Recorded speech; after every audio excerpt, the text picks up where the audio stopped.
տեսեք, դինամիկայի մեջ երբ նայում ենք, պաշտպանական ծախսերը չեն նվազել։ Նախորդ տարվա համեմատ նվազել են, բայց 2-3 տարվա առաջվա համեմատ աճը պահպանվում է։ Այսինքն մենք 2024-ին ունեցել ենք կտրուկ աճ, կապված եղել գնումների հետ, հիմա այդ գնումները չունենք, աճը դինամիկ շարունակելու է, այսինքն այն աճը, որ եղել է 2018 թվականից պահպանվում է։ Բայց այսինքն նաև խնայողությունները եք գործում այդ հարցերը լուծել, այսինքն տեսեք, նաև խնայողությունները ենք լուծում եւ նաև ես մեկ այլ կարևոր նախաձեռնությամբ նույնպես հանդես եմ եկել, դրա մասին գրավոր հայտնել եմ նաև կառավարության ղեկավարին եւ պաշտպանության նախարարությանը, որն է եղել դա, ես գտնում եմ, որ պաշտպանության նախարարության գնումների մեծ մասը պետք է կատարվեն բաց։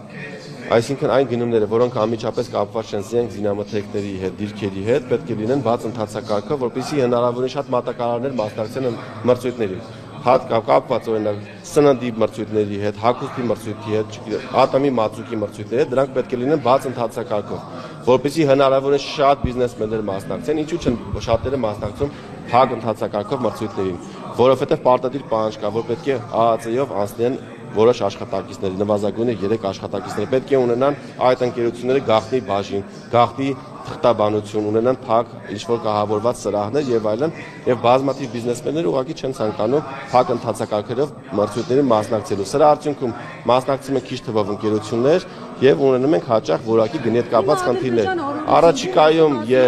Առաջիկայում եւ գնումները նախատեսվում է իմ առաջարկը ընդունվել է, մենք նաև ազգային ժողովում քննարկում ենք անցկացրել պաշտպանության նախարարության, ազգային անվտանգության ծառայության բարձրաստիճան պաշտոնյաների մասնակցությամբ եւ իմ առաջարկը ընդունվել է եւ առաջիկայում նախատեսվում է, որ 2026 թվականին գնումների մեծ մասը պետք է կատարվեն բաց։ Սրա արդյունքում վստահաբար մենք 2026-ին կունենանք եւ խնայողություններ եւ որակի բարձրացում։ Նշված է, որ դուք ասում եք 30% զորակոչվել են, այդ որ թվականին, չէ՞ որ թվականին։ 2022-2023 թվականին։ 24-25-ի տվյալները գիտեք։ 2024-ին ունեցել ենք մոտ 4% աճ, 2025-ը դեռևս չենք ամփոփել, առաջիկայում կամփոփենք։ Պարոն Սարգսյան, իսկ ինչպես եք նայում այն հարցին, որ Ադրբեջանը վերահսկում է, որպեսզի մեր բանակը զենքով, զինամթերքով չզինվի, իսկ ինքը ամեն օր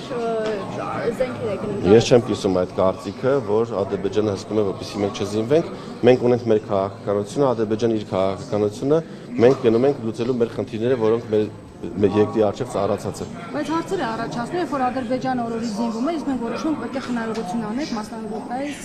պաշտպանական ոլորտում։ Դա ընկալելի չէ։ Խնայողությունները միշտ պետք է անել, եթե որևէ ապրանք կարող է ձեռք բերել, օրինակ 1000 դրամ ավելի պակաս գնով, դու պետք է փորձես դա ձեռք բերել 1000 դրամ ավելի պակաս գնով, որպեսզի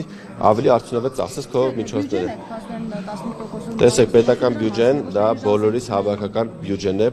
3 միլիոնից հավաքական գումարն է եւ մենք պետք է փորձենք դա ծախսել արդյունավետ։ Գնումները կատարել թափանցիկ արդյունավետ, որպեսզի կատարենք բարձր որակի գնումներ